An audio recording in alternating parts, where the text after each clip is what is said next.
انسان کو پیٹ پالنے کے لیے کچھ نہ کچھ تو کرنا ہی پڑتا ہے۔ انور اور فاروق بھی بہت کچھ کرنا چاہتے تھے، لیکن ان کے علاقے میں ایک وبا پھیل جانے کی وجہ سے ان کے والدین کچھ عرصہ پہلے انتقال کر گئے۔ انور اور فاروق ہم عمر تھے اور ایک ہی محلے میں رہتے تھے۔ ان دونوں کے درمیان دوستی بھی اچھی خاصی تھی۔ ماں باپ کے مر جانے کے بعد انور کی ایک بہن رہ گئی تھی، جبکہ فاروق کے 2 چھوٹے بھائی تھے۔ انور کو اپنی بہن کی شادی کی فکر تھی، جبکہ فاروق کو دونوں چھوٹے بھائیوں کی تعلیم و تربیت کی، ساتھ ہی ساتھ انہیں اپنے گھروں کے خرچے چلانے کی بھی فکر لاحق تھی۔ ماں باپ کے مرنے کے بعد ان دونوں نے تعلیم بھی چھوڑ دی تھی اور محنت مزدوری کرنے لگے تھے۔ یوں ان کی زندگی بسر ہو جاتی تھی۔ شام میں جب بھی وہ اپنے کاموں سے لوٹتے تو موسیقی کی ایک تربیت گاہ میں چلے جاتے۔ موسیقی ان دونوں کا شوق تھا اور کچھ آمدنی بھی ہو جاتی تھی۔ وہ دونوں بہت عرصے سے موسیقی سیکھتے چلے آ رہے تھے۔ انور ہارمونیم بجاتا تھا، جبکہ فاروق کو طبلے کا شوق تھا۔ گانے کا شوق دونوں ہی کو تھا۔ یوں اگر وہ دونوں ایک ساتھ کہیں چلے جاتے تو پھر کسی اور گلوکار یا ساز زندے کو بلانے کی ضرورت نہیں پڑتی تھی۔ آج جب وہ دونوں اپنے استاد کے پاس پہنچے تو وہاں استاد کے کچھ مہمان بیٹھے ہوئے تھے۔ انور اور فاروق سلام کرنے کے بعد ایک طرف بیٹھ گئے۔ ارے بھائی، یہاں نزدیک آؤ، اتنی دور کیوں بیٹھے ہو؟ استاد نے ان دونوں کو اپنے قریب آنے کا اشارہ کرتے ہوئے کہا۔ وہ سعادت مندی سے استاد کے قریب بیٹھ گئے۔ استاد نے اپنے ایک مہمان سے کہا، یہی ہیں انور اور فاروق، تم اپنی بتاؤ کہ کہاں آنا ہے اور یہ لوگ کہاں آ جائیں۔ اس شخص نے انور فاروق سے مسکرا کر مصافحہ کیا اور بولا، استاد نے تم لوگوں کی بہت تعریف کی ہے اور کہا ہے کہ اگر تم دونوں ہو تو کسی تیسرے کی ضرورت نہیں ہوتی۔ یہ اگر کہتے ہیں تو یقیناً بالکل صحیح ہوگا، لیکن اس میں ہمارا کوئی کمال نہیں، کمال استاد کا ہی ہے جنہوں نے ہمیں اس قابل بنایا۔ فاروق نے خوش اخلاق سے کہا۔ بے شک بے شک، اس شخص نے تعریفی نظروں سے فاروق کو دیکھتے ہوئے کہا۔ چند ثانیے توقف کے بعد بولا، محفل ساری رات کی ہوگی، ہمارے کچھ دوست شوقیہ طور پر گاتے رہیں گے، آپ دونوں بھی ہوں گے تو بڑی اچھی محفل ہو جائے گی۔ جی ہاں بالکل، یہ بتائیے کہ محفل کب کرنی ہے؟ انور نے اس شخص سے پوچھا۔ کل رات، اس شخص نے جواب دیا۔ کہاں پر ہے؟ انور نے پوچھا۔ ساتھ والے گاؤں میں، یعنی جعفر آباد میں، اس شخص نے بتایا تو انور اور فاروق کے جسم میں خوف کی لہریں دوڑنے لگیں، کیونکہ وہ جانتے تھے کہ ان کے گاؤں اور جعفر آباد کے درمیان ایک طویل ویرانہ ہے، جہاں دن میں 12 بجے یا پھر رات میں اکثر لوگوں کے پیچھے بدروحیں لگ جاتی ہیں جو مختلف شکلوں میں ڈراتی ہیں، جبکہ 2 آدمیوں کا قتل بھی ہو چکا تھا۔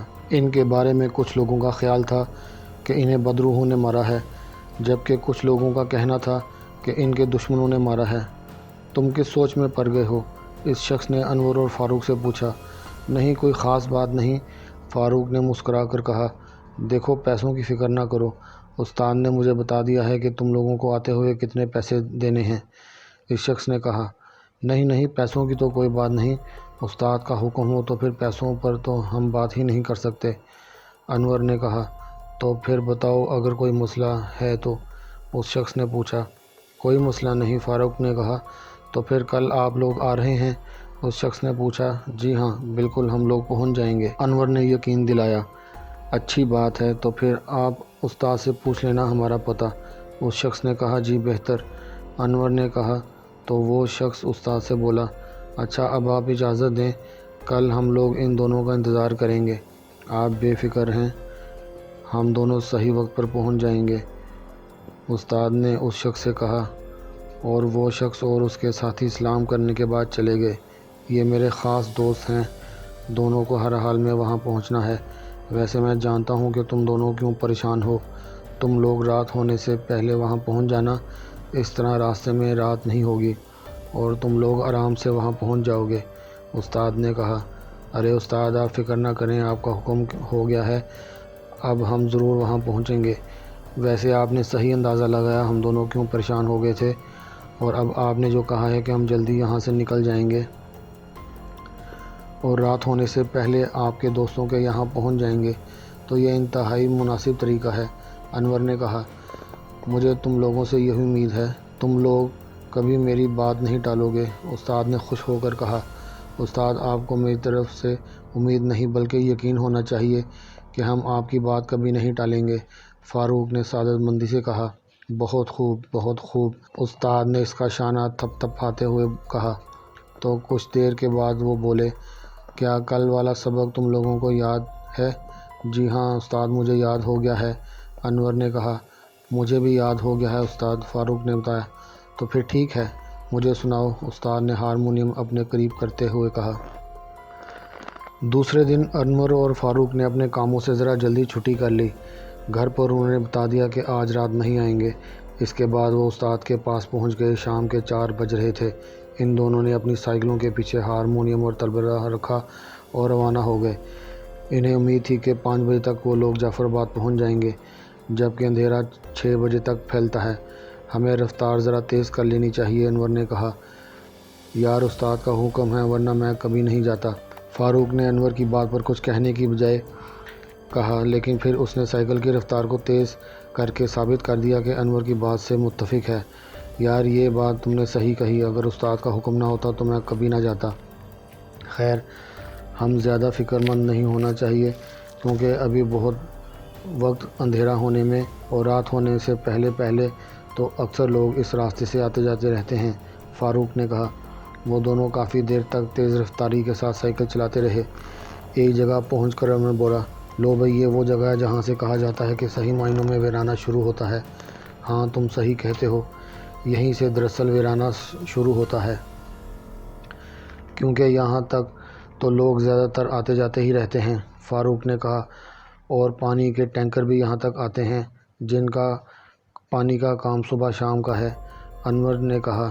اسی وقت انہیں کسی ٹرک کی ہلکی سی آواز سنائی دی اور پھر کچھ دیر کے بعد درختوں کے پیچھے سے نکل کر ایک واٹر ٹینکر ان کے سامنے آ گیا۔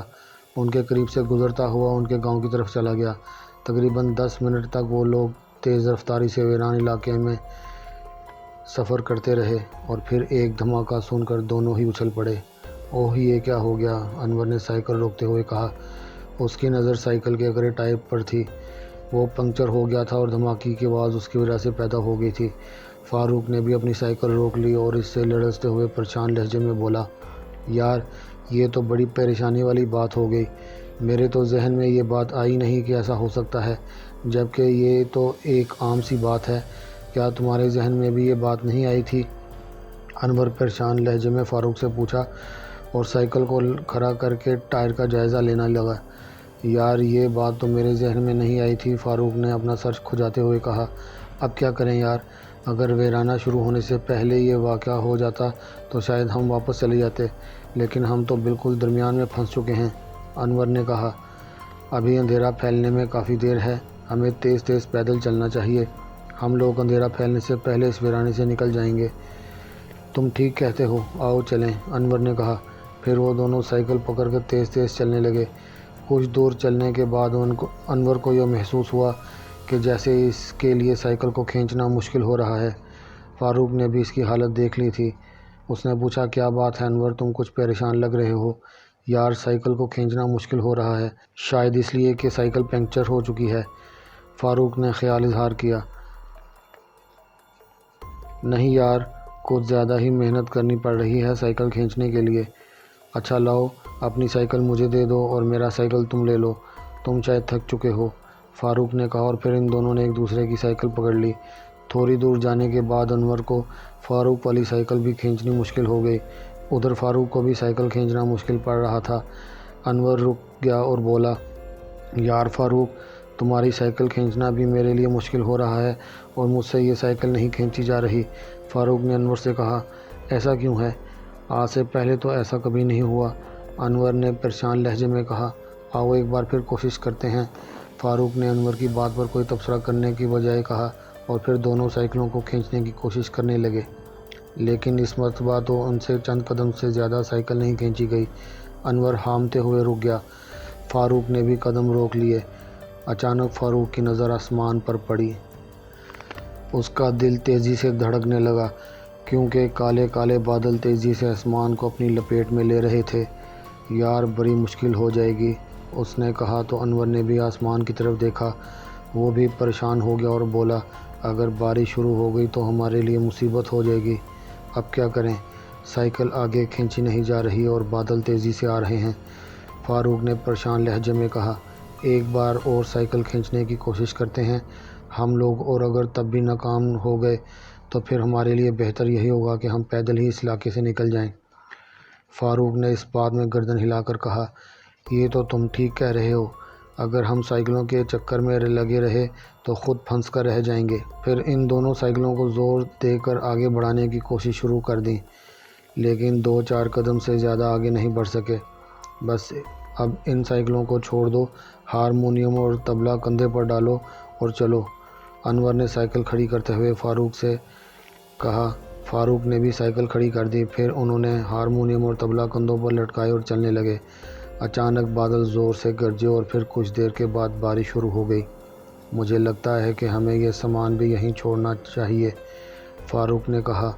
نہیں، ابھی اسے ساتھ ہی رکھتے ہیں، زیادہ مشکل آئی تو پھر چھوڑ دیں گے۔ دونوں تیز تیز قدم بڑھا رہے تھے۔ بارش کچھ دیر کے بعد تیز ہو گئی۔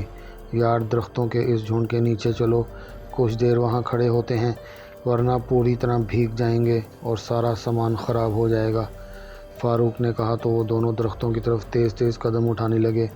کچھ دیر کے بعد درختوں کے جھنڈ کے نیچے پہنچ گئے۔ یہاں بارش نہ ہونے کے برابر تھی کیونکہ درخت بہت ہی گھنے تھے۔ ہا ہا ہا، ایک خوفناک قہقہہ سن کر دونوں کی تو جیسے جان ہی نکل گئی۔ یہ کون ہے؟ کیا بدرو ہیں؟ فاروق نے گھبرائی ہوئی آواز میں کہا اور ادھر ادھر دیکھنے لگا۔ فاروق، لگتا ہے کہ ہم لوگ پھنس چکے ہیں۔ اس کی آواز بھی گھبرائی ہوئی تھی۔ چلو یار، سامان یہیں چھوڑو اور یہاں سے بھاگو، فاروق نے کندھے پر لٹکا ہارمونیم اتارتے ہوئے کہا۔ انور نے بھی طبلہ زمین پر رکھ دیا اور دونوں تیز تیز قدم اٹھانے لگے۔ اچانک قہقہہ پھر سنائی دیا اور پھر انہوں نے ایک حیرت ناک منظر دیکھا۔ ان کی سائیکلیں خود بخود چلتی ہوئی آ رہی تھیں، انہیں چلانے والا نظر نہیں آ رہا تھا۔ سائیکل ان کے قریب پہنچ گئی، وہ بت بنے کھڑے رہے۔ سائیکلیں ان کے بالکل قریب آنے کے بعد رک گئیں اور پھر یوں محسوس ہوا جیسے انہیں کسی نے اسٹینڈ کر دیا ہو۔ بھاگو انور، فاروق کو جیسے ہوش آ گیا، وہ چیخا اور پھر دونوں تیزی سے بھاگنے لگے۔ سامنے سے انہیں ایک ٹرک آتا دکھائی دیا۔ دونوں نے اسے ہاتھ کا اشارہ کیا تو ڈرائیور نے ٹرک روک لیا۔ کیا ہو گیا؟ کیوں بھاگ رہے ہو؟ ڈرائیور نے کھڑکی سے منہ نکال کر ان سے پوچھا۔ وہ یار، ہم لوگ یہاں پھنس گئے ہیں، سائیکل پنکچر ہو چکی ہے اور بدروہیں ہمارے پیچھے لگی ہوئی ہیں اور وہ ہماری سائیکلیں چلا رہی ہیں، انور نے ہامتے ہوئے کہا۔ ڈرائیور نے ایک زوردار قہقہہ لگایا اور طنزیہ لہجے میں بولا، یار تم تو اچھے خاصے جوان اور بچوں کی طرح ڈر رہے ہو، ہم جو کچھ کہہ رہے ہیں وہ بالکل درست ہے، فاروق نے اسے یقین دلانے کی کوشش کرتے ہوئے کہا۔ ڈرائیور نے کچھ دور کھڑی ان سائیکلوں پر نظر ڈالتے ہوئے کہا، تو پھر اب تمہاری سائیکلیں کیوں کھڑی ہیں؟ بدروہوں نے انہیں کیوں نہیں چلا رہی؟ انور اور فاروق نے سائیکلوں کی طرف دیکھا اور فاروق بولا، پتہ نہیں اب سائیکلیں کیوں نہیں چل رہی یار، میرا خیال ہے کہ تم لوگ خواہ دہشت زدہ ہو گئے ہو، سائیکلیں ٹرک پر رکھو اور میرے ساتھ چلو، میں تمہیں گاؤں تک لے جاتا ہوں۔ یار یہ تو تمہاری بڑی مہربانی ہوگی، فاروق نے کہا اور پھر انور سے بولا، آؤ سائیکلیں لا کر ٹرک پہ رکھیں۔ وہ دونوں تیز تیز قدموں سے سائیکلوں کی طرف بڑھنے لگے۔ ٹرک والے نے ان سے پہنچنے سے پہلے ہی ٹرک سائیکلوں تک پہنچا دیا۔ چند لمحوں کے بعد انور اور فاروق بھی سائیکلوں تک پہنچ گئے۔ انور نے سائیکلیں آرام سے اٹھائیں، اب وہ بھاری نہیں لگ رہی تھیں۔ پھر دونوں ٹرک میں ڈرائیور کے ساتھ بیٹھ گئے۔ یار اگر تم تھوڑی سی مہربانی کرو تو ذرا درختوں کے اس جھنڈ کی طرف چلو، ہمارا کچھ سامان وہاں ہے، انور نے ڈرائیور سے درخواست کی۔ ہاں ہاں کیوں نہیں، ڈرائیور نے خوش اخلاقی سے کہا اور ٹرک کا رخ درختوں کی طرف موڑ دیا۔ کچھ ہی دیر کے بعد ٹرک درختوں کے قریب پہنچ گیا۔ انور اور فاروق نیچے اتر آئے۔ ہارمونیم اور طبلہ وہاں نہیں تھے جہاں انہوں نے چھوڑے تھے۔ انور نے ان کی تلاش میں ادھر ادھر نظریں دوڑائیں۔ یار کہاں چلے گئے دونوں چیزیں؟ انور نے حیرت سے فاروق کی طرف دیکھا اور پوچھا۔ رکھی تو یہیں تھیں، پتہ نہیں اب کہاں گئیں، ان کا لہجہ حیرت سے بھرپور تھا۔ کیا ہوا بھائی، کہاں ہے تم لوگوں کا سامان؟ ڈرائیور نے کھڑکی سے سر نکال کر پوچھا۔ آؤ واپس چلتے ہیں، انور نے مایوس لہجے میں کہا اور دونوں ٹرک میں آ کر بیٹھ گئے۔ ہمارا سامان غائب ہو چکا ہے، انور نے ڈرائیور کو بتایا۔ غائب ہو چکا ہے؟ ڈرائیور نے قدرے حیرت سے کہا۔ شاید کوئی لے جا چکا ہے، فاروق نے خیال ظاہر کیا۔ اس خراب موسم اور خطرناک علاقے میں لوگ چوری کرنے سے باز نہیں آتے، ڈرائیور نے کہا اور پھر ٹرک کو موڑنے لگا۔ کچھ دیر کے بعد ٹرک گاؤں کی طرف روانہ تھا۔ اچانک ڈرائیور نے ٹرک کو دائیں طرف موڑ کر ایک کچے راستے پر ڈال دیا۔ یہ کہاں جا رہے ہو؟ فاروق نے ڈرائیور سے پوچھا۔ یہاں ایک چھوٹا سا ہوٹل ہے، وہاں چائے پیتے ہیں پھر چلیں گے، ڈرائیور نے جواب دیا۔ اس کی نظریں سامنے راستے پر تھیں۔ اس ویرانے میں ہوٹل؟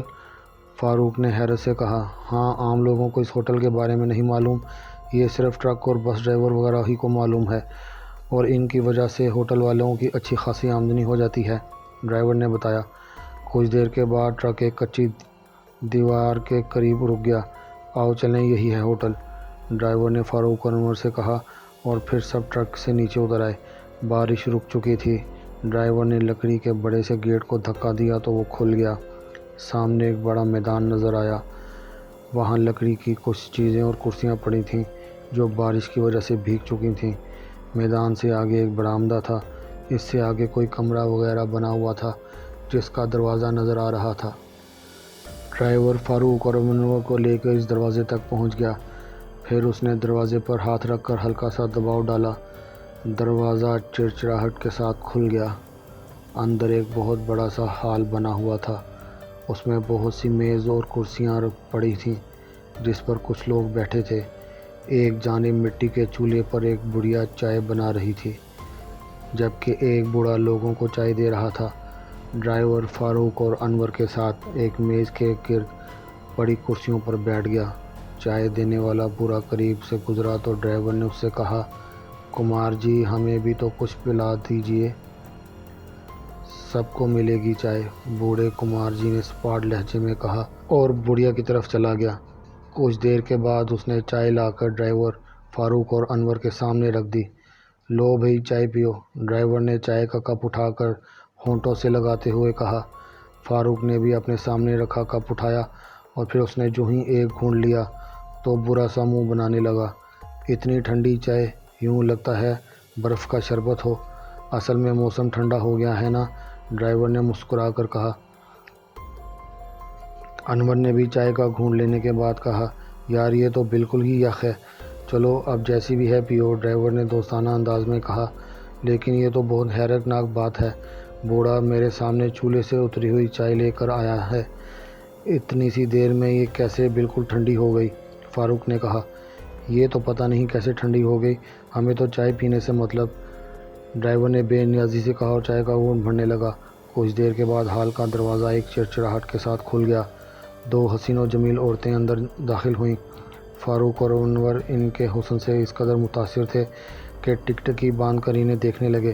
پھر فاروق کی نظر عورتوں کے ہاتھ پر موجود ہارمونیم طبلے پر پڑی تو وہ انور سے بولا، انور ان کے پاس ہمارا سامان؟ انور نے بھی ہارمونیم اور طبلہ دیکھ لیا تھا۔ اس نے کہا، ہاں یار، لیکن یہ ان کے پاس سے کہاں سے آیا؟ فاروق نے ڈرائیور سے پوچھا، یہ عورتیں کون ہیں؟ یہ یہیں کی رہنے والی ہیں، ڈرائیور نے جواب دیا۔ یہیں کی؟ کیا مطلب؟ یہاں تو ویرانہ ہے، پھر اتنی حسین عورتیں یہاں کیسے رہ سکتی ہیں؟ فاروق نے حیرت سے پوچھا۔ یہ تو مجھے پتہ نہیں، ڈرائیور نے مسکرا کر کہا۔ عورتوں نے ہال کے آخر میں بنے ایک مٹی کے چبوترے پر ہارمونیم اور طبلہ رکھا اور پھر خود ہی بیٹھ گئیں، اور کچھ ہی دیر کے بعد ایک عورت ماہرانہ انداز میں طبلہ بجانے لگی، جبکہ دوسری نے ہارمونیم بجا کر اجنبی زبان میں گانا شروع کر دیا۔ یار یہ ہارمونیم اور طبلہ ہمارا ہے، یہی چیزیں چوری ہوئی تھیں، انور نے ڈرائیور سے کہا۔ اچھا چلو یہ گانا ختم کر لیں تو ان سے بات کرتے ہیں، ڈرائیور نے تسلی آمیز لہجے میں کہا۔ یہ کون سی زبان میں گا رہی ہیں؟ یہ بہت اچھی زبان ہے، ڈرائیور نے مسکرا کر کہا۔ لیکن ہے کون سی زبان؟ انور نے پوچھا۔ یار کہا نا یہ بہت اچھی زبان ہے، اس گانے کا مطلب کہو تو میں بتا دوں، ڈرائیور نے انور سے پوچھا۔ بتاؤ، اس گانے کا کیا مطلب ہے؟ اس کا مطلب ہے کہ آج ہم بہت خوش ہیں، مہمان آئے ہیں جو ہماری پیاس بجھائیں گے، ڈرائیور نے بتایا۔ یہ کیا بات ہوئی پیاس بجھائیں گے؟ فاروق نے حیرت سے کہا۔ یہ تو ساری بات ہے، ڈرائیور نے معنی خیز انداز میں مسکرا کر کہا۔ بتاؤ تو صحیح، یہ بات کن معنوں میں استعمال کی گئی ہے؟ انور نے ڈرائیور سے پوچھا۔ ابھی پتہ چل جائے گا یار، گانا تو سنو، کتنا خوبصورت گا رہی ہے، ڈرائیور نے کہا اور گاتی ہوئی عورت کی طرف دیکھنے لگا۔ فاروق اور انور بھی اس عورت کو دیکھنے لگے۔ کچھ دیر کے بعد ہال کا دروازہ خوفناک چڑچڑاہٹ کے ساتھ کھل گیا اور کچھ عورتیں رقص کرتی ہوئی اندر داخل ہو گئیں۔ یہ کون ہے؟ انور نے ڈرائیور کی طرف دیکھ کر حیرت سے پوچھا۔ ڈرائیور نے مسکرا کر ہونٹوں پر انگلی رکھ کر انور کو خاموش رہنے کا اشارہ کیا اور رقص کرتی عورتوں کی طرف دیکھنے لگا۔ عورتیں بے حد خوبصورت تھیں اور انہوں نے خوبصورت سفید لباس زیب تن کیے ہوئے تھے۔ وہ بہت ہی اچھا رقص کر رہی تھیں۔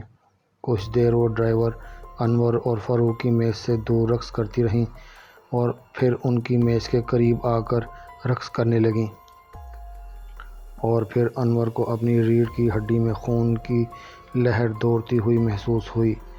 اسے اپنا سانس رکتا ہوا محسوس ہوا۔ اس کی نظر ایک عورت کے پیروں پر پڑ گئی تھی۔ اس کے پیر آگے کی بجائے پیچھے کی جانب تھے۔ انور نے اپنے آپ کو سنبھالا اور فاروق کے کان میں بولا، یہ عورتیں چڑیلیں ہیں، ان کے پاؤں پیچھے کی طرف ہیں۔ فاروق نے بے یقینی سے انور کی طرف دیکھا، پھر وہ بھی ایک عورت کے پیر دیکھ کر خوف زدہ ہو گیا۔ انور نے ڈرائیور کی طرف دیکھا، اسے اس پر کچھ شک ہونے لگا، اس لیے اس نے فاروق کے کان میں ایک بات کہی۔ ڈرائیور رقص دیکھنے میں محو تھا اور انور اس کے بارے میں سوچ رہا تھا، یقیناً اس کا بھی واسطہ ان چڑیلوں سے ہے، اور چبوترے پر بیٹھی عورتیں بھی انسان نہیں ہیں۔ ڈرائیور ان کی زبان جانتا تھا اور اس نے گانے کا جو ترجمہ بتایا تھا وہ اب انور کی سمجھ میں آنے لگا تھا۔ وہ سوچنے لگا، اب اسے اور فاروق کو کس طرح یہاں سے نکالنا چاہیے۔ وہ بری طرح پھنس چکے تھے۔ عورتیں جو کچھ گا رہی تھیں وہ بڑی خوفناک بات تھی۔ انور نے فاروق کے کان میں کہا، اب فوراً اٹھ کر یہاں سے بھاگو، اور پھر انہوں نے لمحہ بھر کی بھی تاخیر کیے بغیر دوڑ لگا دی اور اٹھ کر ہال کے دروازے کی جانب بھاگے۔ پھر وہ تیزی سے دروازہ کھول کر باہر آ گئے۔ اب وہ تیزی سے گھر کے بیرونی دروازے کی جانب بھاگ رہے تھے۔ اچانک گھر میں کچھ عورتیں داخل ہو گئیں۔ فاروق اور انور گھبرا گئے۔ اس لمحے 3 فائر ہوئے اور کچھ پولیس والے اندر آ گئے۔ ایک پولیس والا گرجدار آواز میں بولا، کوئی نہیں ہلے گا، میں تم سب کو گرفتار کرنا چاہتا ہوں، تم لوگ ٹرک چوری کر کے لائے ہو۔ آفیسر صاحب، یہ بدروحی ہیں، انور نے کپکپاتی ہوئی آواز میں پولیس والے سے کہا۔ کیا کہہ رہے ہو آپ؟ ان کے پیر دیکھیں، انور نے ایک عورت کے پیروں کی طرف اشارہ کرتے ہوئے کہا۔ پولیس والے جو ہی عورت کے پیر دیکھے، اس کا منہ خوف سے اور حیرت سے کھلے کا کھلا رہ گیا۔ تم کون ہو؟ پولیس آفیسر نے گرجدار آواز میں انور سے پوچھا۔ یہ میرا دوست ہے، اسے اور مجھے ٹرک میں ایک آدمی یہاں لایا ہے جو خود کو ٹرک کا ڈرائیور بتاتا ہے، لیکن مجھے یقین ہے کہ وہ بدروحوں کا ساتھی ہے۔ انور نے کہا، یقیناً وہ بدروحوں کا ساتھی ہوگا کیونکہ ٹرک کا اصل ڈرائیور ہمارے ساتھ آیا ہے، پولیس آفیسر نے کہا۔ اسی لمحے ہال کا دروازہ کھلا اور سب لوگ باہر آ گئے۔ وہ سب اپنے اصل حلیے میں تھے، لیکن ان میں سے صرف ایک تبدیلی تھی، ان کی آنکھیں بالکل سفید تھیں اور پتلیاں غائب تھیں۔ وہ سب خوفناک آوازیں نکال رہے تھے۔ فاروق اور انور بھاگ کر پولیس والوں کے پاس آ گئے۔ پولیس آفیسر نے سامنے بلاؤں پر کئی فائر کیے، لیکن گولیاں لگتے ہی انہیں کوئی اثر نہیں ہوا۔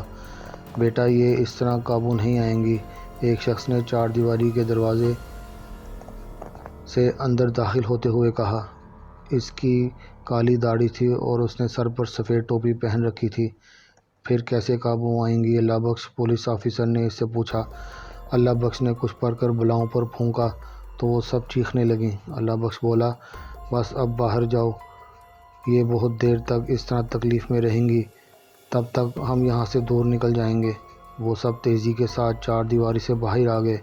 پولیس کی جیپ کافی دور کھڑی تھی۔ پولیس آفیسر نے اپنے ساتھیوں سے فاروق اور انور کو جیپ میں بٹھانے کے لیے کہا اور خود اللہ بخش کے ساتھ ٹرک میں بیٹھ گیا۔ تھانے پہنچنے کے بعد فاروق اور انور نے اپنی ساری کہانی پولیس آفیسر کو سنائی۔ اس نے اللہ بخش کی وجہ سے ان کی جانیں بچ جانے پر انہیں مبارکباد دی، جو اتفاقاً ایسے عمل جانتا تھا جس سے بدروحوں کو بے بس کیا جا سکتا تھا۔ پھر پولیس ہی کی جیپ میں انہیں ان کے گاؤں پہنچا دیا گیا۔